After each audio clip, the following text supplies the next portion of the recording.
Imagine a creature so terrifying that even other mythical beings fear its presence. A skinless monster, part horse, part human, with the power to spread disease and death. Meet the Nuckelavee, a nightmarish legend from Scotland's Orkney Islands. But what exactly is this gruesome creature, and why did it haunt the seas and the shores with such terror? Join me, Kaylee, as we dive deep into the chilling folklore of the Nuckelavee, where mythology meets pure horror.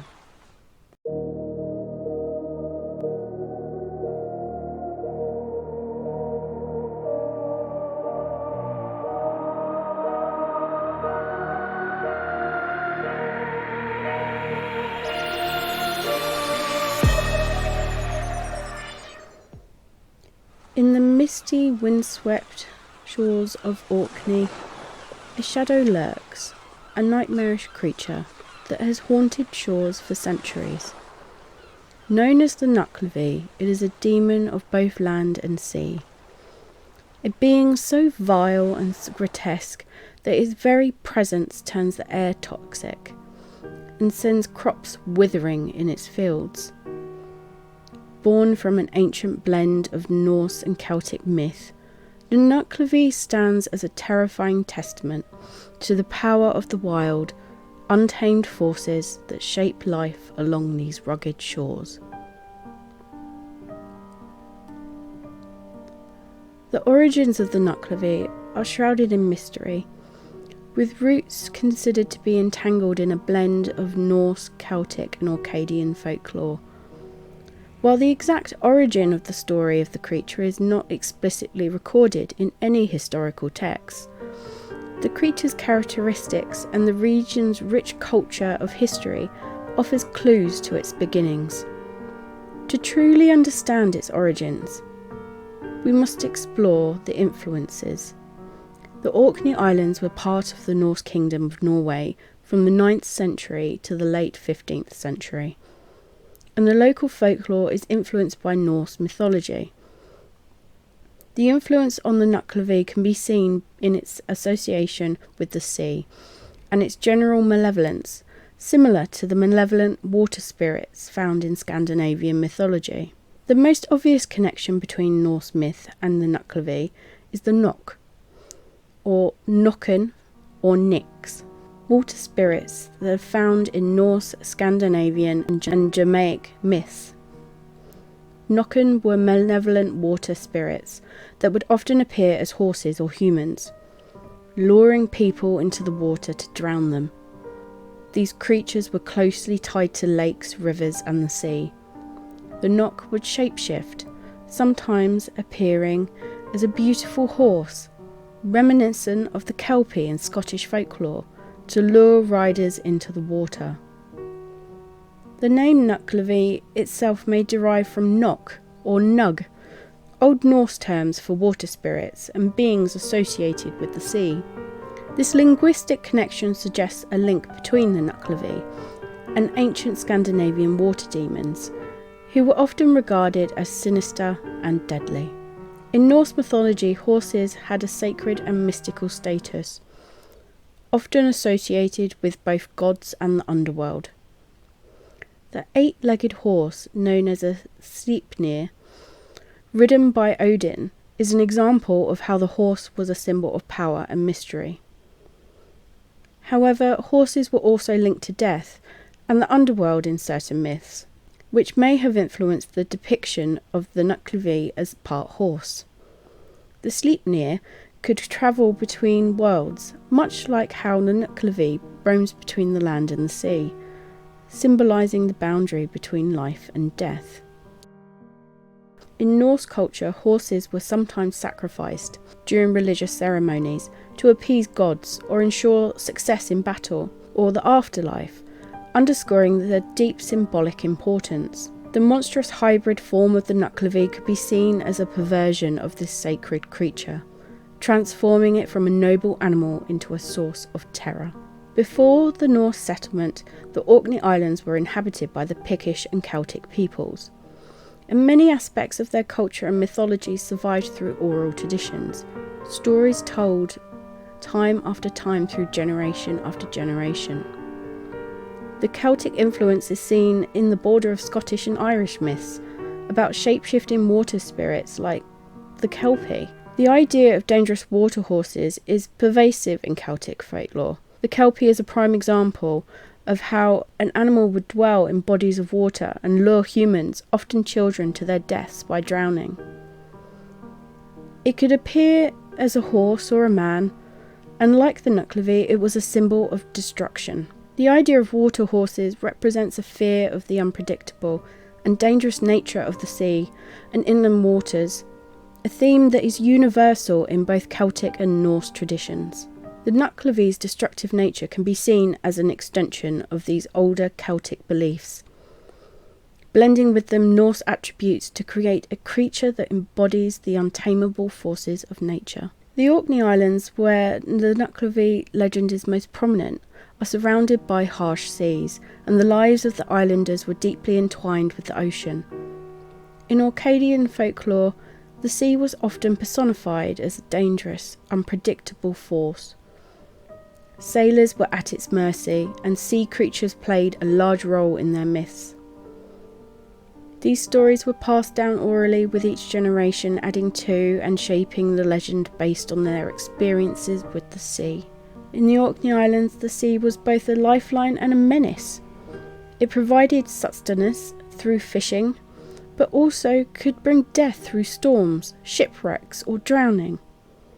The Nuckelavee as a sea-dwelling creature personified the dark side of the ocean, its ability to take life indiscriminately. The islanders' deep respect and fear of the sea are evident in many local tales, where supernatural creatures like the Selkies or the Finnfolk played a central role. These beings, like the Nuckelavee, represented the mysterious and often hostile forces of the ocean. In the context of Orkney's geography and history, it makes sense that the creature like the Nuckelavee, with its toxic breath and terrifying appearance, would emerge as a symbol of the sea's dangers. Orkney's isolated and rugged environment made survival difficult. The Nuckelavee may have served as a scapegoat for natural disasters such as plagues, crop failures, or even sudden deaths.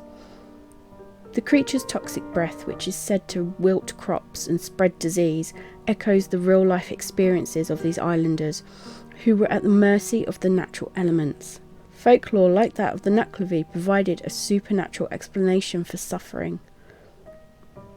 The Nuckelavee may also be connected to pre-Christian, pagan beliefs that once permeated the Orkney Islands. Before the spread of Christianity, the local population likely worshipped nature-based deities and spirits, many of which were tied to the sea and other natural elements. The Nuckelavee, as a destructive force of nature, could be a distorted remnant of a forgotten pagan sea god or elemental spirit. When the arrival of Christianity in the Orkney Islands came, many ancient pagan beliefs were either suppressed or adapted to fit into the Christian worldview. It is possible that the Nuckelavee represents demonization of older sea deities or spirits. Where once such entities might have been worshipped or respected, they were later seen as demonic forces that needed to be feared and avoided. The Nuckelavee in its form as a skinless horse-man hybrid may have originated from pagan fertility rites and significant practices involving horses, which were later twisted into something more grotesque and malevolent in Christianized versions of stories. Many supernatural creatures in folklore underwent this kind of transformation as Christian beliefs spread. In contrast to the Nuckelavee, Orcadian folklore also features the Mither of the Sea, a protective goddess-like feature who ruled over the oceans and ensured balance. According to some versions of the legend, the Nuckelavee was only kept in check when the Mither of the Sea was present.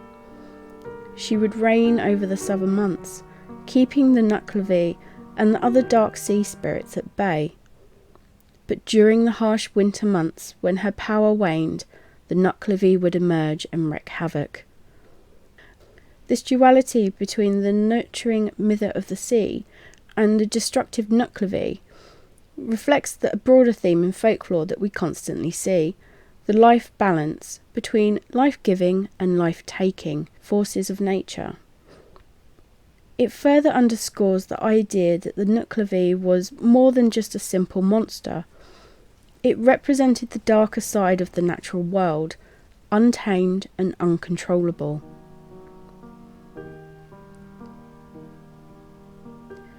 The Nuckelavee, born from nightmares and dredged up from the deepest, darkest corners of the sea, is a creature whose appearance defies comprehension. It's a living embodiment of dread, a grotesque fusion of man and beast that feels as if it has crawled out of some infernal abyss, forsaken by all gods of nature. Its hoarse body is twisted and bloated, a mockery of the noble creature it once resembled. Its skinless hide lays bare, the horrors beneath, the sinews and muscles stretched taut over its bones, glistening with dark, pulsing blood that churns through its veins like rivers of tar. Every tendon, every raw nerve is exposed to the open air, glistening wet under the moonlight, as if it has been flayed alive by some unspeakable force. The stench of decay clings to it, an overpowering scent of death and rot that turns the stomach. Rising grotesquely from the horse's back is a monstrous humanoid torso, a nightmarish figure that emerges seamlessly with the equine body below, as though a man and beast have been fused together in some unholy, accidental experiment. The human-like figure is far from human in what we would perceive. Its limbs long and unnatural, its arms stretched, sinewy and powerful, like some ghoulish marionette manipulated by unseen forces. Its head is a thing of pure horror, too large, too grotesque for the slender neck that it holds. It wobbles as it moves, like a severed head precariously perched on a spine that could snap at any moment. The face, if it can be called a face, is a mask of perpetual agony, distorted beyond recognition. One glaring bloodshot eye stares out from the twisted skull, bulging as if it might burst from its socket at any moment, glowing with a sickly red hue that pulses like a dying ember. The creature's other eye is an empty void, a cavernous pit of nothingness, adding to its disconcerting asymmetry. Its mouth, far too wide for any mortal being, is a gaping maw lined with rotted teeth. When it opens, it reveals depths of darkness, a black hole from which noxious vapours pour, carrying the stench of the grave, a breath so foul that it scorches the very air, turning fresh breezes into sickening gusts of rot and poison. Below the horse's legs, powerful and malformed, stomp the earth with hooves that leave seared impressions, as if the ground itself recoils from the creature's touch. The hooves themselves are cracked and splintered, oozing a thick tar-like substance that clings to the earth. The beast moves with an unnerving speed and grace, despite its hulking mass galloping across the land with the speed of a wild storm, a blur of sinew and rage. From the back of its horrific steed, its long sinewy tail whips violently, a grotesque appendage that lashes like a serpent, writhing with a life of its own. As it races across the landscape, the Nuckelavee carries with it an atmosphere of malignant energy, as though the very air around it is poisoned by its presence. The land wilts beneath its feet, flowers shrivelling and crops crumbling to dust as its toxic aura spreads outwards. Every inch of the Nuckelavee is a violation of nature, a desecration of what it should be. It is not merely a monster, it is a walking blasphemy, a creature that should not exist, but does a cruel mockery of life itself. To look upon it is to feel one's very soul quail in terror, as if the universe itself is whispering that this creature does not belong to the world of the living, but to some ancient, forsaken realm where nightmares take shape and walk among us. The sight of it is enough to steal the breath from your lungs, your heart hammering in your chest as the Nuckelavee emerges from the sea's dark waves, a herald of death and destruction. It is no mere monster, it is despair given form, a being that exists to remind us of the fragility of life in the face of nature's raw, untamable fury. The Nuckelavee is not a mindless monster.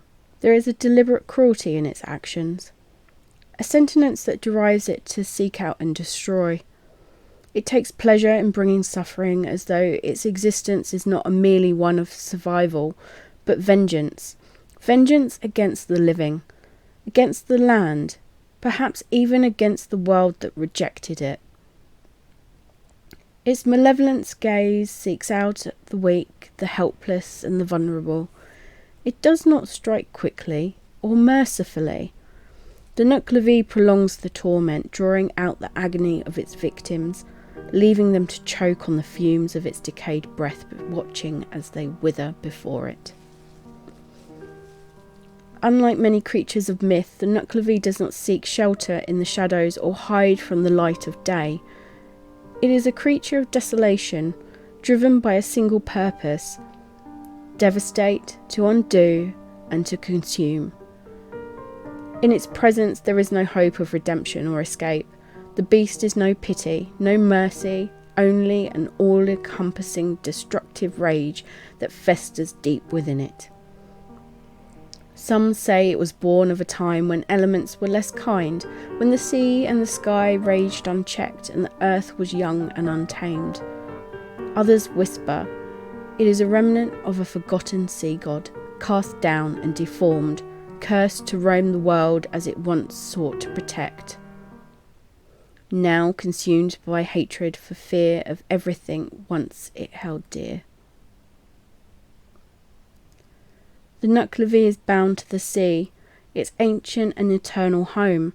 It rises from the cold, black waters as if the ocean itself has expelled it, disgusted by the very thing it created. When it emerges, its presence is a warning, a harbinger of impending disaster.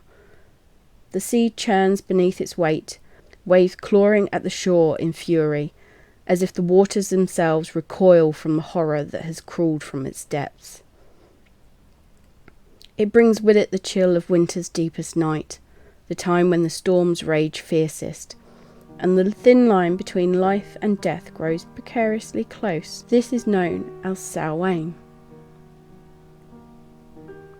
Yet despite its power, the Nuckelavee is not invincible. Like the chaotic forces of nature it embodies, it has been bound by ancient laws, constrained by forces it cannot break. Fresh water, that most simple and purest of elements, is its bane. It cannot cross rivers or streams, and it flees before the rush of clear running water. Perhaps in its hatred of life and purity, the creature cannot bear to touch something so vital, so life-giving. Fresh water is often seen as a cleanser, something to wash away the evil and bring back the new.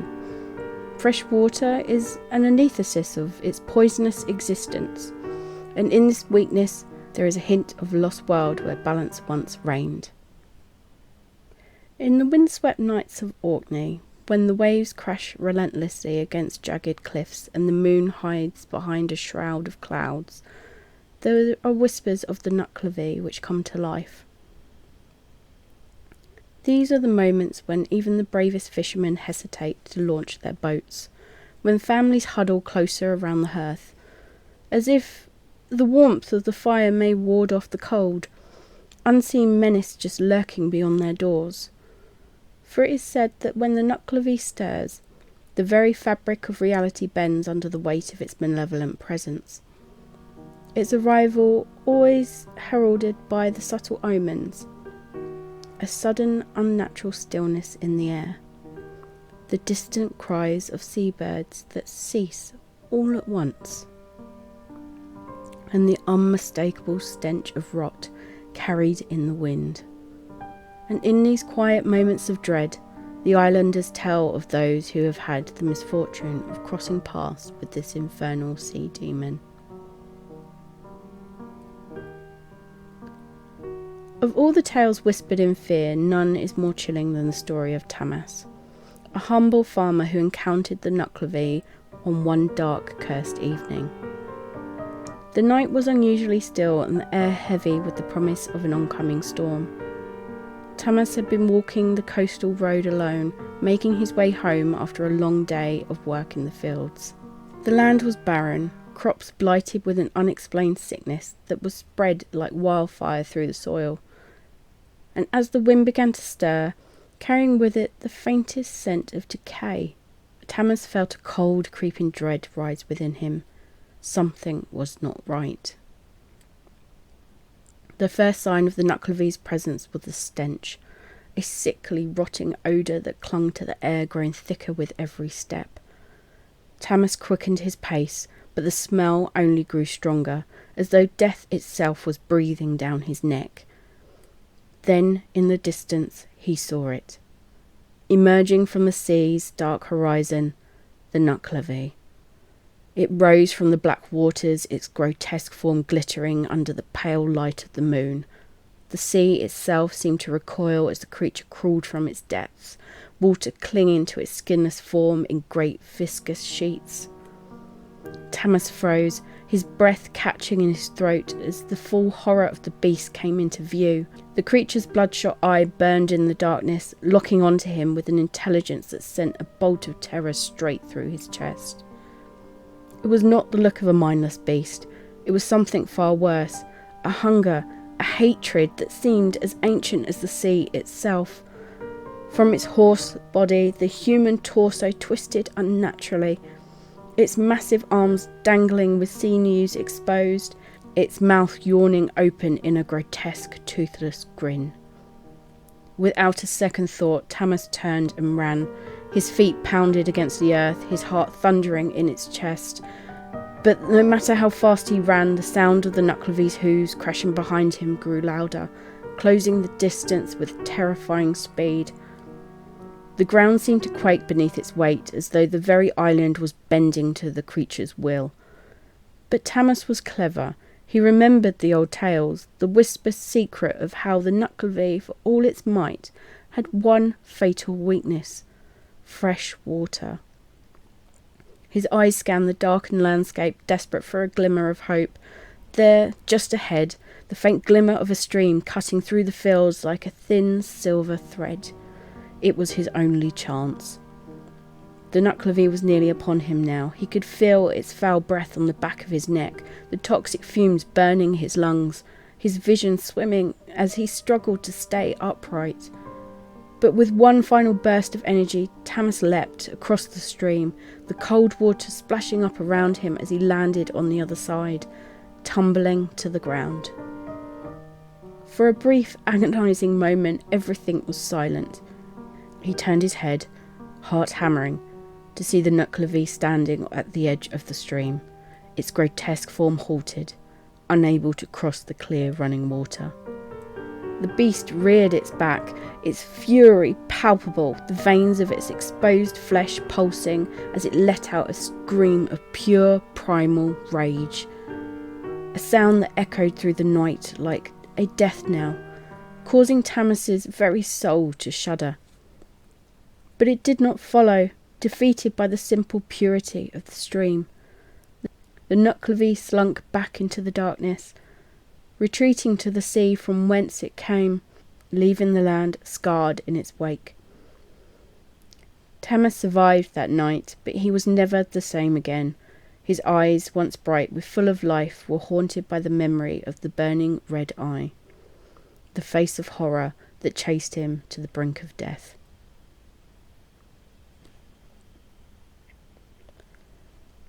Another tale, though told less often for its grim end, speaks of a group of fishermen who one stormy night dared to sail too far from the safety of the shore. They had been warned of the dark omens that lingered in the air, the unusual stillness of the waters, the absence of seabirds, the strange bitter smell that clung to the ocean breeze. But the fish were scarce that season, and hunger is a powerful motivator. As they sailed into deeper waters, the storm clouds gathered overhead, black as night, until the sea and the sky were indistinguishable from one another. It was then that they heard it, a low, guttural noise, like the rasping of a sickened beast. The waves around their boat churned violently, and from the depths of the ocean something began to rise. The fisherman's face turned white. The Nuckelavee emerged, its vast skinless body slick with seawater, its terrible gaping mouth open wide as it screamed into howling wind. One of the men, overcome with terror, threw himself into the water, hoping to escape by swimming back to the shore, but the sea was no refuge from this beast. As he splashed towards safety, the Nuckelavee plunged into the water with a horrifying speed, its body moving like a shadow through the depths. In an instant, the man was gone, his screams cut short as the water around him turned dark with blood. The remaining fishermen, helpless, could only watch in horror as the Nuckelavee circled their boat, its bloodshot eye watching, waiting, as if toying with them. One by one they succumbed to the storm, their boat capsized by the beast's fury, the sea swallowing them whole. The Nuckelavee was never seen that night, but the wreckage of their boat washed up on the shore days later, splintered and bloodied, a grim reminder of the demon that claimed them.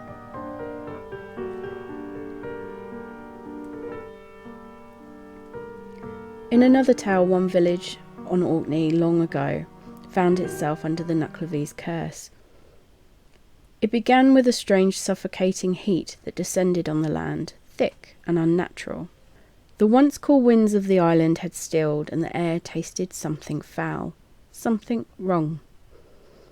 Within days the crops withered as if burned from the inside, their green leaves turning black, curling into brittle husks. Livestock grew sick, their eyes dull, their bodies wasting away no matter how much they ate. It was said that the very earth was cursed, poisoned by the breath of the Nuckelavee. The villagers, desperate and terrified, prayed to every god they knew, but no matter how much they prayed, no help ever came.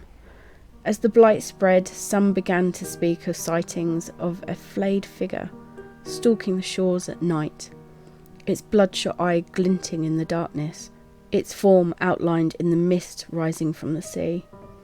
They would wake to find the hoofprints burned into the ground, deep and black as if scorched by fire. In the end, nothing could save them. The village was abandoned, left to rot and crumble beneath the weight of the Nuckelavee's curse. The few survivors that spoke of it, only in hushed tones, passing the tale down through generations as a warning. When the air turns thick with the smell of decay, and the sea grows silent, the Nuckelavee is near, and no one, not even the strongest or the wisest, can stand against it alone.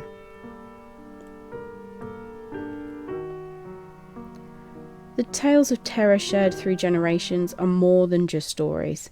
They are warnings whispered through the fog and the night. Reminders that the Nuckelavee, though seldom seen, always watches, waiting for the moment when the island grows complacent and the darkness of the sea begins to rise again. To encounter the Nuckelavee is to face the very essence of nature's most destructive force, merciless, unstoppable, and eternally hungry for the terror it leaves in its wake. It represents the uncontrollable and destructive power of nature. The people of Orkney, living at the mercy of the sea, created this creature as a way to explain the dangers they faced. The Nuckelavee's skinless, grotesque form reflects the raw, brutal forces that shaped life in Orkney. the unforgiving winters, the deadly storms, and the constant threat of disease and famine. In a land where the sea could give life or take it away without warning, the Nuckelavee became a symbol of the chaotic and destructive side of the world. It embodied the fears of people whose lives were shaped by forces beyond their control, a reminder that in Orkney's untamed landscape, survival was never guaranteed.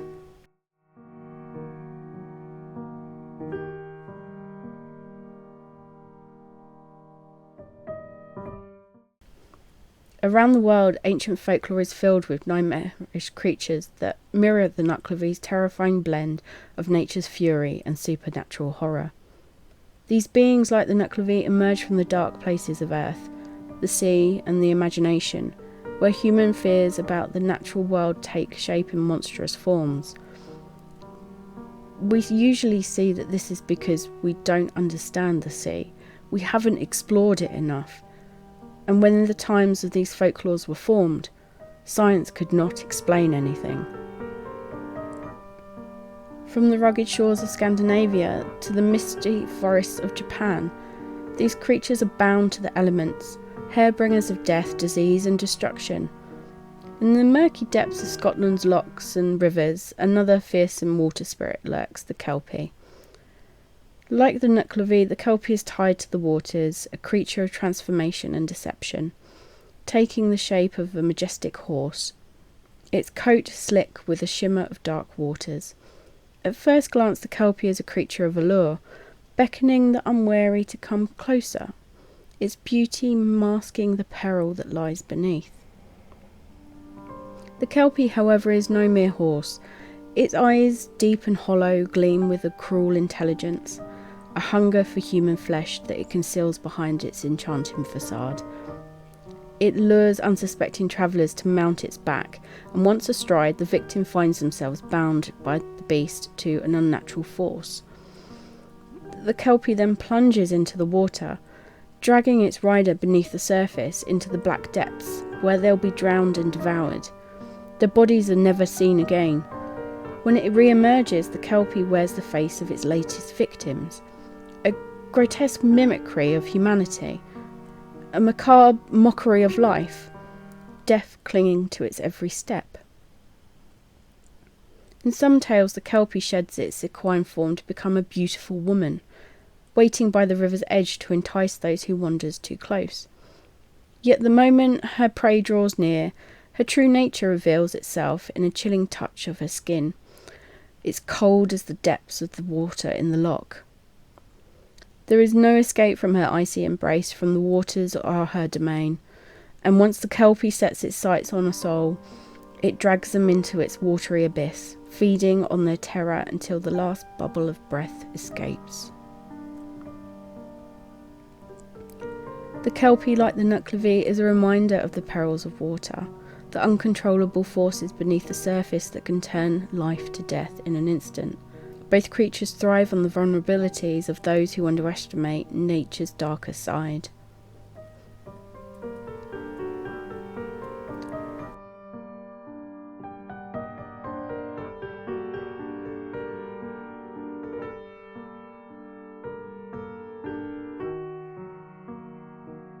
Far from the shores of Scotland, deep within the cold, windswept forests of North America, another creature embodies nature's cruelest extremes. The Wendigo. Born from the icy grasp of winter, this spirit of the wilderness is as much of a product of the human mind as it is a desolate landscape. The Wendigo is the embodiment of hunger, an insatiable, ravenous hunger that drives it to consume all in its path, devouring the flesh of humans and leaving nothing but the bones of sorrow in its wake. The Wendigo, like the Nuckelavee, is both man and beast, yet it is neither fully one nor the other. It's often described as towering and emasticated, its skin pulling taut over its skeletal frame, bones jutting through decayed flesh like broken branches through dead trees. Its eyes burn with a sickly, unnatural light sunken into its skull, gazing out from beneath a mess of matted hair and twisted antlers which crown its head like a mockery of royalty. Yet what makes the Wendigo truly terrifying is not just its appearance, but what it represents: consumption. Not just of the flesh, but of the very soul. In many legends, the Wendigo was once human, driven to cannibalism by the relentless hunger of winter, only to consume curse, transforming into the very thing it fed upon. It is a creature of endless starvation, cursed to roam the frozen wilderness in search of its next meal, but never able to sate its gnawing hunger. Even after consuming a victim, the Wendigo remains hollow, its stomach a bottomless pit, its thirst for flesh never quenched. Much like the Nuckelavee's ability to spread disease and despair, the Wendigo carries with it a corruption of the soul. To hear its eerie, blood-curdling howl echo through the trees is to know that something ancient and malevolent is near, a spirit that thrives on fear and death.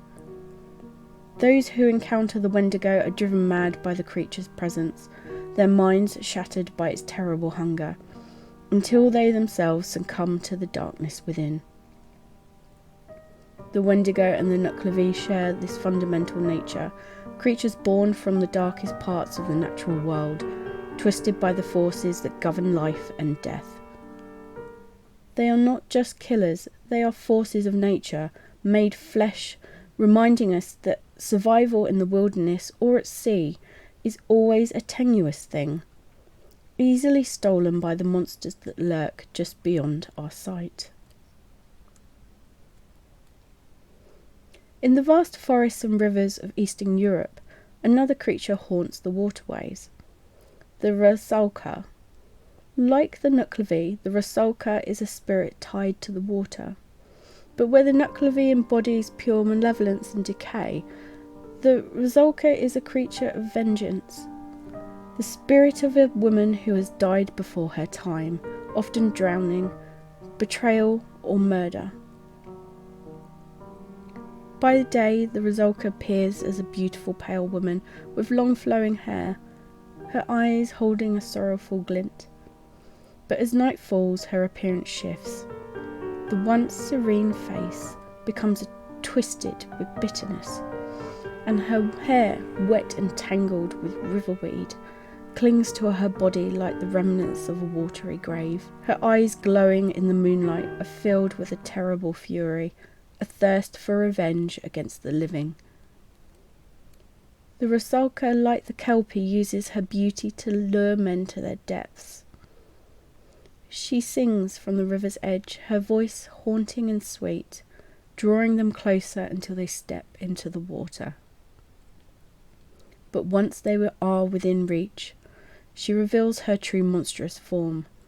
Her hands, cold and bony, wrap around the victim's throat, dragging him beneath the surface into the dark, cold waters where she drowned. There, in the silent, suffocating depths, the rusalka extracts her revenge, drowning her victims as herself was once drowned. While the Nuckelavee spreads plague and devastation through its poisonous breath, the rusalka's vengeance is more personal, rooted in the betrayal she suffered in life. In some tales, her curse extends to the very land around her, turning rivers to blackened waters, killing fish and poisoning the soil with her grief. Her presence is a warning, the dangers of unquenched rage, a reminder that the natural world, when wronged, can harbour spirits of deep, vindictive power. Both the rusalka and the Nuckelavee serve as reminders of the dark, unforgiving natures of water. They are spirits of the death, tied to the life-giving element, yet wielding it as a weapon of destruction. Their beauty conceals a deeper, darker truth, one that takes the unwary and the careless into its cold, deadly embrace. On the distant shores of Japan, there is another creature that, like the Nuckelavee, rises from the sea to bring fear and devastation. The Ushi-Oni, or bull demon. This monstrous being is said to lurk along the coastlines, emerging from the waves in times of great misfortune, particularly during plagues, famine, or violent storms. His appearance is as horrifying as the presence is feared, a grotesque fusion of bull and spider, a demon of the sea with a horned bull-like head and a massive spider-like body covered in black, bristling hair. The Ushi-Oni is a creature of destruction, its enormous limbs crushing everything in its path as it ravages coastal villages, killing indiscriminately. In some versions of the legend, it is said to spit poison, like the Nuckelavee's toxic breath, spreading disease and death where it goes. The Ushi-Oni is often accompanied by a deep, rumbling roar, the sound of which it sends villagers fleeing in terror. For to hear the Ushi-Oni is to know that death is near. The Ushi-Oni is a spirit of vengeance and punishment, believed to appear when humans have disrespected the natural world or broken sacred laws. It strikes without warning, much like a tsunami or a violent storm, leaving nothing but ruin in its wake. In some legends, the Ushi-Oni is said to rise from the sea, drawn by the scent of fear, its glowing red eyes scanning the shore for its next victim. It embodies the chaotic, untamable power of the ocean, a force that, much like the Nuckelavee, cannot be reasoned with or stopped by humans. While the Nuckelavee brings the chill of death through its decaying touch and poisoned air, the Ushi-Oni represents the brute, unrelating power of nature itself. A reminder that no matter how far humanity may push, the forces of the natural world remain wild, untamed, and capable of unimaginable destruction. These creatures, the Kelpie, Wendigo, Rusalka and Ushi-Oni, are all reflections of the Nuckelavee's dark power, each tied to their own element and geography, yet united in their purpose to remind humanity of its fragility in the face of nature's untamed forces. They are embodiments of fear and death, living nightmares that draw from the deep wells of human terror, marking the boundary between the living world and the unknown forces that lie just beyond our reach. The legend of the Nuckelavee endures because it taps into primal fears of the unknown, of the sea's dangers, and of death itself. Its origins, woven from rich tapestry of Norse, Celtic and Orcadian myth, speak to a time when the natural world was filled with mysteries and dangers lurking beyond the edge of the human understanding.